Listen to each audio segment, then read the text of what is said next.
Kemudian setelah itu mereka mengembalikannya dan setelah itu mereka menghancurkannya kembali. Kemudian berkata Asy-Syaikh di sini fal makarimatu laisu bimuslimin bal hum adar 'alal Islam minal yahud wan nasara. Ini hukum Asy-Syaikh kepada mereka. Bahwa mereka kufar, bukan dari kaum muslimin. Dan ini sesuai dengan ucapan Al-Khatib Al-Baghdadi bahwa mereka bukan dari kelompok sempalan 73 kelompok yang masih di bawah Islam, bukan. Maka mereka adalah seperti lebih berbahaya dari Yahudi dan Nasara. Maka ini hukum Asy-Syaikh kepada mereka seperti ucapan beliau yang lebih tegas lagi di dalam soal jawab. Seperti datang soal dari Syekh kami Al-Wusabi, Muhammad ibn Abdul Wahhab Al-Wusabi, di saat menanyakan kepada Syekh, maka ada rekamannya dan ada transkripnya. Ditanyakan kepada Syekh bagaimana hukum mereka orang-orang Al-Makharimah, Al-Ismailiyah, Al-Batiniyah ini. Maka dikatakan oleh Syekh, innahu ayyuladhi ya'taqidu aqidah al-makarimah finnar. Maka mereka yang meyakini dengan akidah al-makarimah seperti yang kami sebutkan tadi, kesesatan mereka, al-batiniyah, maka mereka di api neraka kata Syekh. Li'annahum ya'tabirun annahum duhriyah kama qala al-Baghdadi fil farq bainal firaq, karena mereka itu kafir seperti disebutkan oleh Imam Khatib Al-Baghdadi, wahum yusammuna anfusahum bitasmiyat fa fi Najran wa Haraz wa Aras wa fi ba'dil Udain yusammuna anfusahum bil makarimah. Maka mereka menamakan dirinya bermacam-macam. Adapun di Najran, di tempatnya Syekh dulu waktu dia bekerja dan belajar di Saudiah, dan di Haraz dan Aras di Yaman, dan juga di sebagian dari Al-Udain. Udain adalah negeri di Yaman juga, dekat Ib. Maka mereka menamakan dirinya bil makarimah. Wa fil Madinah yusammuna bin Nahawalah. Dan di Hind, di India dinamakan Al-Bahrah. Maka semuanya sama. Al-Muhim kata Syekh, akidatun khabithatun akfar minal yahud wan nasara. Maka akidahnya lebih sesat daripada al-Yahud dan Nasara.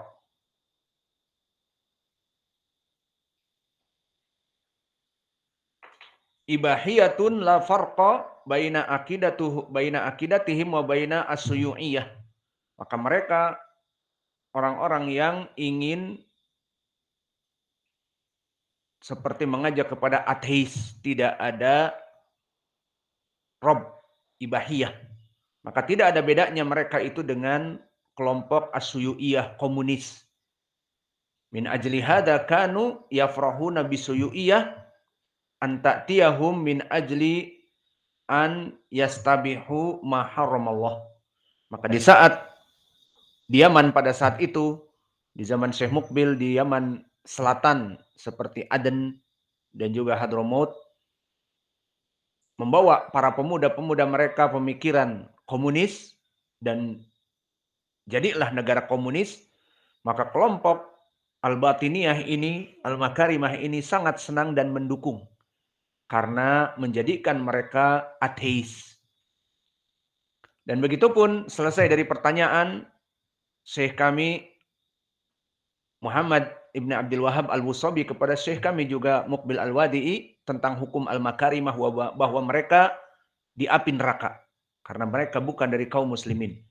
Maka juga di pertanyaan yang lain dijawab oleh Syekh di kitabnya Gharatul Asritah dan direkam juga, disebutkan, wahai Syekh, mana dalil kamu ala takfir al-makarimah? Sebutkan penyebab kamu mengkafirkan orang-orang al-makarimah. Karena dari zaman dulu, kelompok Al-Makarimah tidak ada yang menyentuh dan berani mengatakan sesuatu. Mereka adalah outlaw. Di Yaman itu mereka orang-orang yang tidak tersentuh dari ucapan-ucapan yang buruk dan tidak tersentuh hukum. Kecuali datang Imam Singa Yaman yang mana dia tidak takut atas keburukan, maka dengan dakwah yang hak dia katakan al-makarimah mereka kafir. Maka akhirnya banyak dari orang-orang Yaman yang membenci tentunya dari kelompok Asyiah Ar-Rafidhah. Akhirnya dijadikanlah pertanyaan ini. Ma daliluk ala takfir al-makarimah? Apa dalil kamu wahai Syekh dari kelompok al-makarimah kamu mengkafirkan? Dan belum ada dari para ulama terdahulu yang mengkafirkannya di Yaman. Maka berkata Syekh, dalili annahum la yu'minuna billah wa la yu'minuna bi kitabillah wala bi sunnati Rasulillah sallallahu alaihi wasallam. Dalilku, mereka tidak beriman kepada Allah. Seperti tadi kami sebutkan, mereka meyakini dua Allah. Dan mereka tidak beriman kepada kitab, karena mereka meyakini Al-Quran itu ibarah dari ucapan Muhammad. Dan bukan kalamullah secara hakiki, tetapi majaz. Dan mereka tidak bahkan mengikuti sunnah Nabi. Karena mereka meyakini butuh dari 7 kurun untuk direformasi agama ini. Dan jika setelah beberapa kurun harus ada imam yang menjadi kudwah bagi mereka. Imam itu dari mana? Dari keturunan mereka, orang-orang Syiah. Maka itulah keadaan mereka. Wahum yuharrifuna kitaballah wa sunnah Nabi Muhammadin sallallahu alaihi wa ala alihi wasallam, dan mereka mentahrif, maknanya merubah Al-Quran dan sunnah Nabi sesuai keinginan mereka. Wa anta ta'rifu arkanal Islam wa arkanal iman, dan kalian mengetahui apa rukun Islam dan apa rukun iman. Rukun Islam ma'ruf yang 5 dan rukun iman yang 6, semuanya hancur dengan keyakinan al-makarimah ini. Karena mereka mengatakan tadi tidak beriman kepada Allah dan kepada Nabi dan kepada kitab, dan juga surga neraka dan hari kebangkitan itu tidak ada bagi mereka. Lalu apa faedah mereka beribadah di dunia ini? Meskipun mereka beribadah dalam kesesatan, apa tujuannya? Untuk dibalas di hari akhirat atau tidak? Lalu kenapa mereka menginfakkan harta-harta mereka untuk ibadah? Maka kemudian Syekh mengatakan, kalian mengetahui rukun iman dan rukun Islam, maka mereka keluar dari itu semua. Dan Allah berfirman, dia tutup dengan ayat, wa may yabtaghi ghairal Islam madinan falay yuqbala minh. Maka barang siapa yang mengambil agama di dunia ini selain agama Islam tidak akan diterima. Maka mereka termasuk orang-orang yang khosirin, orang-orang yang merugi. Fahum ya'tabiruna zanadiqah wala syakka fi kufrihim.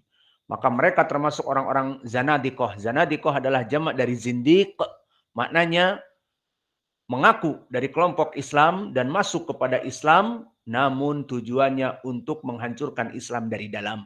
Seperti para orientalisme, maka kata Syekh, wala syakka fi kufrihim, tidak ragu lagi atas kekafiran mereka.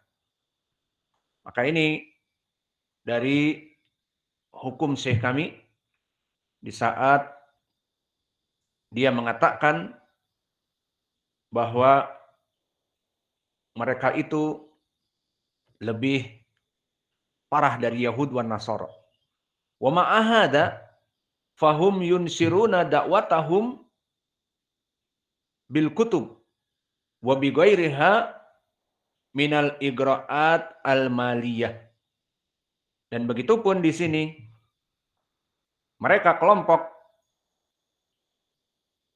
al-makarimah membuat kitab-kitab untuk menyesatkan manusia tentunya, dan igra'at al-maliyah. Apa maknanya?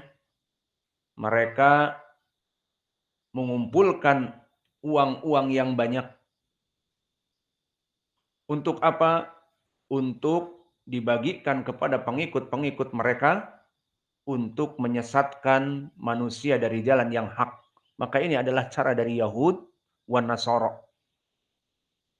Seperti orang-orang Nasara tansir, menyebarkan orang-orang gereja dan sebagainya, para fakir-fakir yang ada di gunung-gunung terutama, membagikan Indomie dan sebagainya untuk tansir, kristenisasi di Indonesia bahasanya. Dan begitupun kelompok yang besar Yahud yang sudah internasional, maka mereka menghancurkan suatu negeri Islam dengan perang saudara seperti sekarang di Suriah, di Yaman dan yang lainnya, dan menghancurkan suatu negeri, menurunkan presiden, menjatuhkan presiden, membangkitkan kudeta dan yang lainnya dengan uang-uang mereka.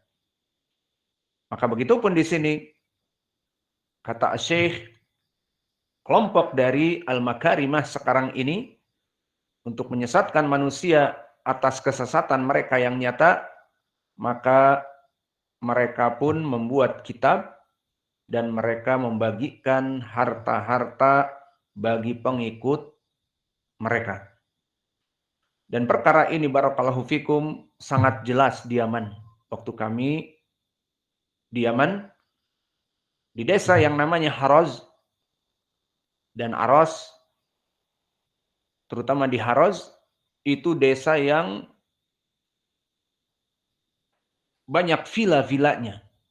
Dan orang-orang di situ kaya raya kebanyakan. Dengan syarat mengikuti agama mereka dari Al-Makarimah. Dan mereka melaksanakan tijarah dibantu dari pengikut-pengikut mereka terutama dari India yang dinamakan dengan Al-Bahrah yang namanya tujar. Maka di India mereka mempunyai negeri sendiri dan mempunyai harta-harta yang banyak dari kumpulan orang-orang yang mengikuti mereka. Maka dibagikan di Yaman bagi pengikut mereka, diberikan bantuan dana, disuntik dana untuk berjual beli. Diberikan modal yang besar, kemudian mereka menjadi orang-orang yang kaya. Maka ini seperti apa yang diucapkan oleh Syekh, bahwa mereka memberikan dana-dana suntikan kepada pengikutnya. Hatta innahum asbahu fi Najran yu'tauna ba'da di'af an-nufus minal yamaniyin tabi'iyah. Maka Syekh mempersaksikan karena Syekh berada di Najran pada saat itu, kelompok Al-Makarimah memberikan uang-uang kepada kaum muslimin yang lemah imannya untuk mengikuti mereka. Yaz'amun annahum yad'unahu ila al-iltihaq bis Saudiyah. Maka mereka kata Syekh mengajak kepada Saudi akan diberikan kartu KTP Saudi. Maka perlu diketahui di sana di Najran adalah perbatasan antara Saudiyah dengan Yaman. Maka kelompok Al-Makarimah di Najran untuk menyesatkan akidah mereka dari orang-orang Yaman yang imannya lemah, ayo ikut kami. Agar kami menjadikan kamu orang Saudi. Dan itu adalah harapan yang besar bagi orang Yaman. Karena Saudiyah negara yang lebih makmur. Negara yang ada padanya Makkah dan Madinah. Negara kaya raya. Maka mereka sangat senang dengan iming-iming ini. Ini yang dikatakan oleh Syekh, bahwa di Najran mereka dibagikan uang dan diiming-imingi untuk masuk kepada negeri Saudiyah, ataupun tinggal tanpa visa, ataupun bahkan diberikan KTP. Wa fil waqi' la yad'unahu ilal iltihaq bis Saudiyah, walakin yad'unahu lil iltihaq bi madhab al-Ismaili al-Qaramiti. Maka pada hakikatnya bukanlah mereka diajak kepada jinsiyah, menjadi orang Saudi bukan, tetapi hakikatnya mereka dibawa kepada madhab al-Ismaili, al-Qormoti, al-Batini. Maka di sini Syekh menyebutkan mereka dengan al-Ismaili, sudah kita jelaskan. Al-Batini sudah kita jelaskan bahwa mereka dari kelompok al-Batiniyah, al-Ismailiyah. Namun al-Qormoti, siapa al-Qormoti? Sama seperti tadi kami sebutkan, firqah al-Qaramitah adalah firqah dari Batiniyah yang menyempal dari kelompok al-Ismailiyah yang mana dipimpin oleh kelompok Hamdan Qormut. Maka akhirnya pengikutnya lebih banyak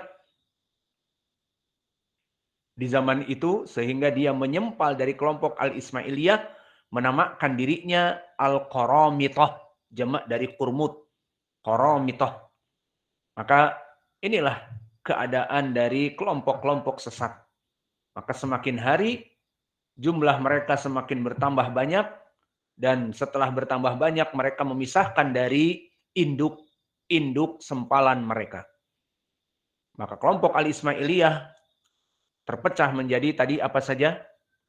Al-Qaramitah, kemudian Nazariyah, kemudian Al-Musta'liyah, dan yang lainnya. Maka ini menandakan bahwa mereka dalam keadaan kesesatan, terpecah-pecah. Fahum la yuhibbuna Su'udiyah wa la yuhibbuna ahadan laisa ala madhabihim al-batil. Maka Syekh mengatakan hakikatnya mereka tidak mengajak kepada kecintaan kepada Su'udiyah, tetapi mengajak kepada madhab yang buruk, al-Ismailiyah, al-Qarmuti, al-Batini. Dan hakikatnya mereka kelompok al-Makarimah ini tidak cinta Su'udiyah dan tidak cinta siapapun dari kaum muslimin dan manusia awam yang selain dari kelompoknya yang batil. Maka inilah sya'nu kelompok ahlul bid'ah. Kullu hizbin bima ladaihim farihun. Setiap kelompok dia itu akan senang dengan kelompoknya, dan yang tidak seakidah dengan mereka seperti di zaman sekarang yang dekat dengan kita LDI dan yang lainnya, yang tidak sama dengan kita dan tidak membaiat imam kita, maka dikafirkan. Dan ini keadaan mereka semua. Sehingga kata Syekh, mereka tidak cinta Su'udiyah, tidak cinta siapapun kecuali yang mengikuti madhab mereka yang sesat.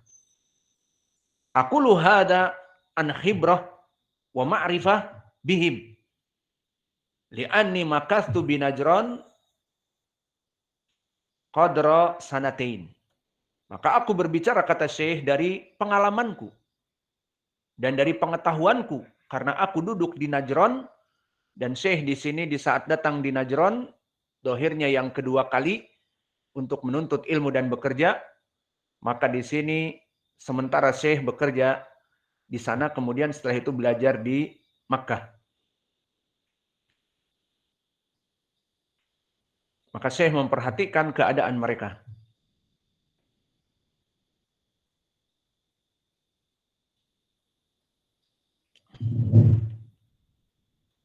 Kemudian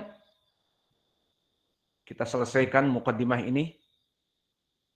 Wa dhahabtu dzata lailah ila ba'di ahli Najran, fawajadtu kitaban min kutubihim wa qara'tu fihi faida fihi dhalal al-mubin.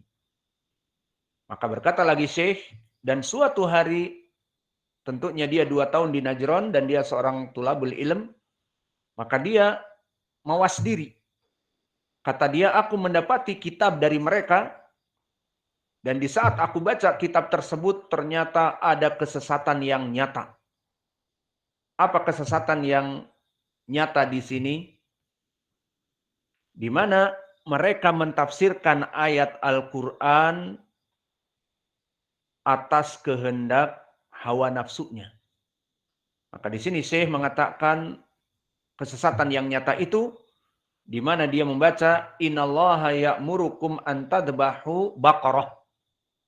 Ma'ruf di dalam surat Al-Baqarah, yang mana Musa memerintahkan dari Bani Israel untuk mengetahui siapa pembunuhnya, orang yang membunuh dari mereka, innallaha ya'murukum an tadbahu baqarah. Allah memerintahkan kalian untuk menyembelih baqarah, menyembelih sapi betina.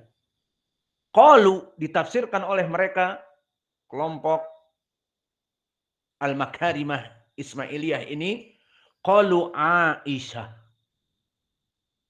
Maka perintah Allah, innallaha ya'murukum an tadbahu baqarah, Allah memerintahkan kalian untuk menyembelih sapi betina. Sapi betina itu Aisyah. Paham? Maka ini adalah kesesatan yang nyata.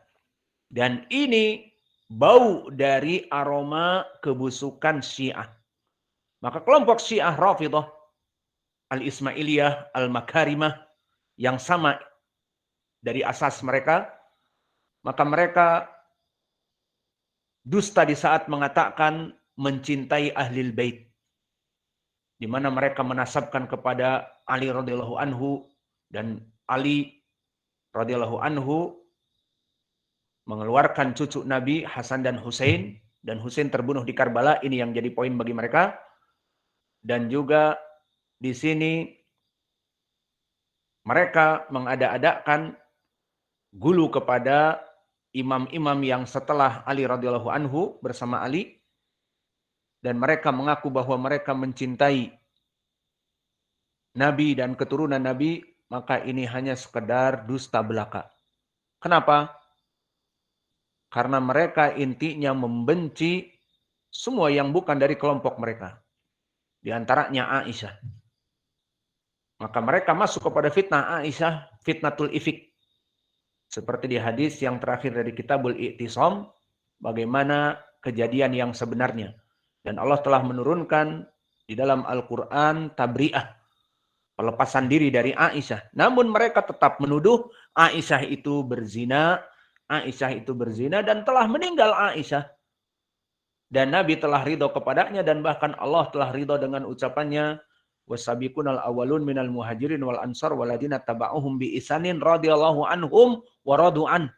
Allah ridho atas mereka dan mereka ridho atas Allah, namun kelompok Syiah tidak ridho. Padahal Allah yang menciptakan surga dan neraka, Allah yang mengampuni hamba-hambanya.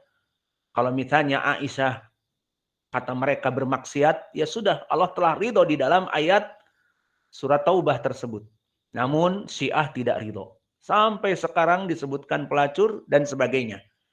Maka di dalam ucapan Syekh di sini, bagaimana mereka bisa mentafsirkan innallaha ya'murukum an tadbahu baqarah, Allah memerintahkan kalian untuk menyembelih sapi betina, katanya Aisyah. Wa kullu muslim yaqra al-Qur'an ya'lamu annaha fi Musa wa qaumih. Maka kaum muslimin semuanya membaca maknanya adalah kejadian di zaman Nabi Musa. Maka ketahuilah ya ibadallah, apa yang dicontohkan oleh Asy-Syaikh itu kita katakan sebagian kecil saja dari contoh yang mana di sini Syekh ingin menyebutkan bagaimana kesesatan mereka. Kenapa?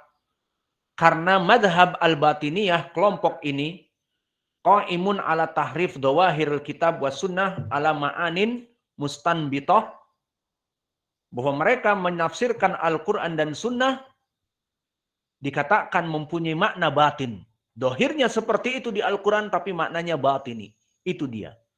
Sehingga dengan ucapan yang busuk ini, mereka akan mentakwilkan, mentahrif makna-makna yang sahih, yang secara ijma' dipalingkan kepada makna yang salah. Seperti contohnya di sini. Allah memerintahkan kepada Musa, beritahu kaum kamu wahai Musa untuk menyembelih Baqarah. Ditafsirkan oleh mereka apa? Ayat Al-Quran lafadznya Baqarah. Namun kita al-batiniyah mempunyai makna al-batin yang tidak zahir apa? Aisyah. Paham? Jadi seenaknya mereka akan masuk kepada kaidah ini untuk mentahrif Al-Quran dan membela madhab mereka yang kufur dan sesat. Maka dari segi pentafsiran Al-Quran jelas mereka mentafsirkan perkara-perkara yang tidak pernah ditafsirkan oleh salaf. Ini contoh yang pertama, kata Syekh, mentafsirkan Baqarah dengan Aisyah. Dan contoh yang kedua kata Syekh, wal jibt wa tagut. Kata Syekh, mereka adalah Abu Bakar dan Umar. Maka ini contoh yang kedua. Mengisyaratkan Syekh kepada ayat Al-Quran, alam tara ilal ladina utu nasiban minal kitab yu'minuna bil jibti wa tagut. Maka disebutkan di dalam ayat Al-Quran bahwa sebagian mereka mengimani kepada al-jibt wa tagut.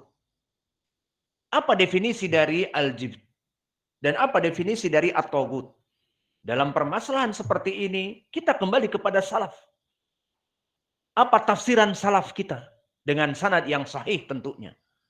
Maka alhamdulillah, telah datang tafsir yang salaf, yang datang dari salaf dengan sanad yang sahih. Pertama datang dari, banyak sekali, kita ringkas saja, Qatadah, yang sanadnya ma'ruf. Dari Bisr ibnu Mu'ad, dari Yazid ibnu Zurei, dari Sa'id ibnu Abi Arubah, dari Qatadah. Disebutkan oleh Qatadah ucapan Allah, yu'minuna bil jibti wa tagut, bahwa al-jibti as-syaitan, wa tagut al-kahin, bahwa jibt adalah setan. Maka mereka beriman kepada setan dan kepada dukun. Ini ucapan Qatadah. Dan datang pula ucapan dari Sa'id ibnu Jubair yang datang dari berbagai jalan. Yang paling kuat adalah dari jalan Ibnu Bashar, siapa? Muhammad ibnu Bashar, Bundar. Hadatsana Muhammad ibnu Ja'far, Gundar. Hadatsana Su'bah an Abi Bishr an Sa'id ibnu Jubair. Berkata Sa'id ibnu Jubair, maknal jibt as-sahir, penyihir. Dan dia adalah lugoh, bukan Arabi tetapi Habasyah. Orang-orang Ethiopia menyebutkannya ajibt. Dimasukkan oleh Allah di Al-Quran, berarti dia mamnu minas sarf atau gimana? Dohirnya seperti itu, namun di sini majrur dikarenakan masuknya alif lam. Maka dia maknanya sahir. Dengan lisan orang Habasyah. Wa tagut maknanya kahin, dukun. Maknanya hampir sama. Penyihir, dukun, dan sebagainya. Maka datang juga tafsir dari Sudil Kabir. Al-jibt adalah asyaiton wa tagut al-kahin, sama. Maka dari tafsir-tafsir salaf yang bisa dipertanggungjawabkan, memberikan kepada kita faidah bahwa makna al-jibt, penyihir, syaiton, dan tagut adalah dukun ataupun penyihir dan sebagainya. Maka inilah tafsir yang hak. Adapun kelompok al-makarimah dicontohkan oleh Syekh yang kedua, mereka mengatakan bil jibti wa tagut bi Abi Bakar wa Umar. Maka mereka menghina Abu Bakar dan Umar seperti syaitan dan dukun. Paham? Maka ini yang diinginkan oleh Syekh. Kami kaget membaca di kitab mereka sampai mereka mentafsirkan ayat sesuai dengan apa yang mereka inginkan. Dan ini seperti kami sebutkan, mereka kelompok Al-Batiniyah meyakini ayat Al-Quran dan Sunnah makna batin. Apa makna batin? Kata mereka, makna batin adalah makna yang tidak zahir. Akhirnya karena mereka bermain-main dengan makna batin, dijadikanlah ayat Al-Quran dan Sunnah sesuai pemahaman makna mereka. Maka al-jibt wa tagut adalah Abu Bakar dan Umar. Dan juga sampai kapan? Dan juga Al-Baqarah adalah Aisyah. Kenapa? Karena mereka memahami dengan makna batin. Dan begitu pun dari segi fikih. Bukan hanya tafsir ayat. Biar antum ketahui bagaimana mereka lebih parah dari Yahud dan Nasara. Mereka mengatakan tentang permasalahan zina. Saya mau tanya, zina haram apa tidak? Haram. Apa definisi zina? Hah? Apa definisi zina? Bisa mengatakan haram, definisinya nggak tahu. Apa definisi zina? Ilajul farj ma'al farj bil haram. Pertemuan antara dua alat kelamin yang haram tanpa akad nikah. Seperti para pelacur ataupun orang-orang yang pacaran SMA atau di college kuliahan, kebablasan pacarannya. Sampai berhubungan seperti orang-orang yang bersuami istri, tapi tanpa akad nikah, tidak ke penghulu. Itulah zina. Haram apa tidak? Udah tahu definisinya. Definisi secara al-Islam bahwa zina itu adalah ilajul farj fil farj muharram. Dan ini ijma' kaum muslimin yang mengaku Islam mengatakan zina itu haram. Allah berfirman wala taqrabu az-zina. Dilarang mendekati untuk melaksanakan az-zina. Namun mereka lihat mentafsirkan secara batin itu kan dohirnya. Namun kita punya makna batin. Kata mereka, al-murad bizina adalah ilqa nutfatul ilm al-batin fi nafs. Man lam yasbuk ma'ahu aqd al-ahd. Bahwa yang diinginkan dengan zina adalah ilmu di dalam hati. Yang mana dia itu falsafah maknanya seperti itu. Maka karena dia itu ilmu di dalam hati, maka mereka kelompok al-batiniyah tidak tanggung-tanggung menghalalkan zina. Akhirnya jadilah mereka melaksanakan nikah mut'ah. Apa nikah mut'ah? Menikah tanpa wali. Dan bahkan di acara-acara mereka, saya juga dengar di Haroz, seperti di tempat Haroz dan Aros disebutkan oleh Syekh Mukbil, bahwa di Haroz mereka melaksanakan malam khusus. Kelompok mereka khusus. Bertemu, makan, dan bermalam di suatu tempat itu, dikumpulkan laki dan perempuan. Kemudian setelah melaksanakan ibadah-ibadah mereka dari makan, minum, wallahu alam, apa aja, nah puncak-puncaknya berzina bersama. Maka masyhur kisah ini dan dirasakan oleh orang-orang Haroz, maka mereka dimatikan lampu dan mengambil apa yang ada di depan mereka dari para perempuan. Itulah nanti dia berhubungan dengannya. Kayak kucing ketemu. Nah, di sini dimatikan lampunya.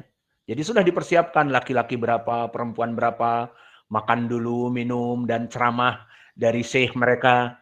Setelah itu ya siap. Dimatikan lampu, nah, kita ambil. Ambil sini. Laki-laki ini mengambil ini. Laki-laki ini mengambil perempuan ini. Kemudian dibawa kemana saja terserah. Itulah dari keadaan mereka. Maka mereka menghalalkan zina, mentafsirkan zina itu dengan makna yang lain, dinamakan makna yang batin. Contoh yang lain tentang permasalahan toharoh.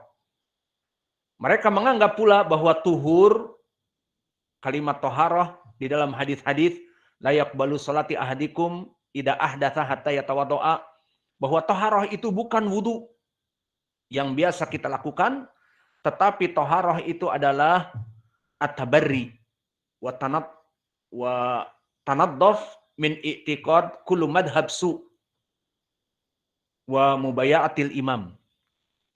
Bahwa makna tuhur, toharoh itu bukan mensucikan badan kita untuk mau sholat, bukan. Tetapi mensucikan akidah kita yang benar dengan membaiat imam. Itu maknanya toharoh. Sehingga orang-orang yang tidak mengikuti mereka tidak tuhur, tidak suci, najis. Seperti orang-orang yang di sebelah kita. Maka di sini karena mereka mengatakan tohur itu tidak maknanya wudu, secara batin mereka mentafsirkan, maka akhirnya mereka tidak usah wudu lagi dalam keadaan sholat. Dan bahkan mereka tidak pernah sholat. Ini dari makna yang diinginkan dari kelompok mereka. Dan begitu pun tentang makna siam. Mereka takwilkan lagi. Tadi zina. Terus toharoh, wudu. Terus begitu pun Contoh saja ini, siam. Dan yang lainnya, haji dan umroh dan tawaf, mereka takwil-takwilkan. Maka untuk siam, laisa maknahu, apa siam definisinya? Al-imsak anil muftirat min tulu'il fajr ila ghurubi syams. Menahan dari makan dan minum dan berhubungan dengan istrinya dari fajar sampai kepada tenggelamnya matahari. Itu puasa. Secara definisi dohir, kata mereka. Namun makna batin bagi kami, inama siyam al-imsak an kasfisir. Bahwa puasa itu adalah menahan untuk membuka rahasia. Jadi kalau kita punya rahasia, jangan dibeberkan. Kita melihat si fulan berbuat demikian, rahasiakan, jangan dibeberkan. Itu makna puasa. Akhirnya mereka tidak pernah berpuasa. Maka inilah dari contoh yang diinginkan oleh Asy-Syaikh dari dua ayat. Makna Baqarah adalah Aisyah dan makna Al-Jibt wa Taghut Abu Bakar dan Umar. Dan kami berikan contoh dari segi pemahaman fikih, mendefinisikan sesuatu sehingga mereka melaksanakan zina, tidak pernah sholat, tidak pernah wudu, dan mereka tidak berpuasa. Mereka seperti ucapan para ulama sebelumnya, lebih kufur daripada Yahud dan Nasara. Paham? Karena mereka menghalalkan sesuai hawa nafsunya. Mungkin orang-orang Yahudi dan Nasara masih ada rules, ada undang-undang. Tidak boleh begini dan begitu. Bahkan di kitab Nasara, zina itu tetap haram. Dan kita pun menanyakan orang-orang Nasara, zina haram apa tidak? Haram. Tapi bagaimana dengan keadaan pacaran dan sebagainya? Ya pokoknya tidak sampai berzina, tidak bertemu dan sebagainya. Intinya semua agama sepakat zina itu haram. Namun kelompok mereka justru menghalalkan apa saja. Maka lebih parah dari Yahud dan Nasara. Wal jibt wa taghut Abu Bakar wa Umar. Wa muwaqafaha al-mubarakah fil Islam fi asri nubuwah wa ba'dahu ma'rufah ladai kulli muslim. Wa annahuma min ahlil jannah kama ja'at bidalika al-ahadits al-mutakatsirah. Maka tentang permasalahan Abu Bakar dan Umar ini, mereka keduanya orang yang paling mulia sehingga dijadikan khalifah yang pertama dan yang kedua, dan banyak hadis-hadis bahwa keduanya akan masuk surga. Adapun mereka mengatakan bahwa mereka adalah al-jibt wa taghut. Mereka adalah dukun dan syaitan. Kemudian berkata Asy-Syaikh, wa hum yaz'amun li atba'ihim annahum yuhibbuna ahlal bait. Ini dia yang menjadi poin sekarang. Mereka sesat dan menyesatkan manusia, dan mereka menganggap bahwa dirinya dalam keadaan kebenaran. Wa yahsabun annahum yuhsinuna sun'a. Kullu hizbin bima ladaihim farihun. Maka mereka jauh akidahnya dari Islam, namun untuk menarik dan menipu kaum muslimin, mereka mengatakan apa? Kami orang yang paling mencintai Ahlul Bait. Maka itulah orang-orang Syiah. Maka yang di Iran tidak tanggung-tanggung mengatakan aku keturunan Nabi. Kita pikir kalau dari Madinah keturunan Hasan makul. Ini keturunan Husain bagaimana? Kan Husain itu dibunuh oleh kalian. Apakah sempat Husain mempunyai anak? Padahal baru datang Husain itu kemudian dikhianati. Yang jelas mereka mengaku bahwa mereka keturunan Nabi. Karena cinta kepada Nabi, mereka keturunan Nabi. Akhirnya mereka berbuat apa yang mereka perbuat. Maka berkata Syekh, mereka akidahnya jauh dari Islam. Wahum yaz'amun li'atba'ihim annahum yuhibbuna ahlal bait. Namun mereka menipu dan mengatakan kepada pengikut-pengikut mereka, kami orang yang mencintai Nabi dan keturunannya, dinamakan ahlul bait. Wa ma aktsarul bala alladhi dakhala alal Islam bisabab dakwa mahabbah ahlil bait an-nabawiyah rahimahumullah. Maka berapa dari kelompok-kelompok yang sesat mereka mengaku untuk mencintai kelompok Ahlul Bait. Maka inilah dari ucapan Asy-Syaikh tentang permasalahan Al-Ismailiyah, Al-Makarimah, Al-Batiniyah, Al-Qaramithah. Semuanya oleh Syekh disebutkan empat-empatnya di sini. Intinya mereka kelompok sesat, namun menganggap dirinya seperti orang-orang munafikin, innama nahnu muslihun, kami adalah kelompok yang baik. Kenapa? Kami pecinta Ahlul Bait. Itu dia. Dengan dalih seperti ini. Kemudian selesai pembahasan Syekh dari mereka, maka ditutuplah muqaddimah ini dengan ucapan beliau, min ajli hadhihi turahat wal abatil wa diayat al-kadibah. Maka dari khurafat-khurafat dan kedustaan dari dakwah-dakwah mereka, wa min ajli jahli kathirin minal muslimin bidinihim, dan juga dikarenakan banyaknya kaum muslimin yang tidak mengetahui tentang hakikat mereka, hatta laqad asbaha katsirun minhum mutahayyiran kama ahbaru nabi dalik. Maka dikabarkan bahwa sampai di antara mereka adalah jumlah yang sangat besar dan mereka banyak yang mengikuti dalam keadaan tertipu. Wa min ajli ada ayat al-mal'unah minasuyu'iyah wal ba'thiyah wal rafidah wal sufiyah alati tanfirul muslimin anidu'ah ilallah, dan juga karena dakwah-dakwah yang terlaknat seperti dakwah kepada komunis, wal ba'thiyah. Apa makna al-ba'thiyah? Makna al-ba'thiyah adalah kelompok yang mengagungkan ras Arab. Dan mereka dari kekufuran juga. Bukan mengajak kepada Islam, tetapi mengajak kepada persatuan Arab.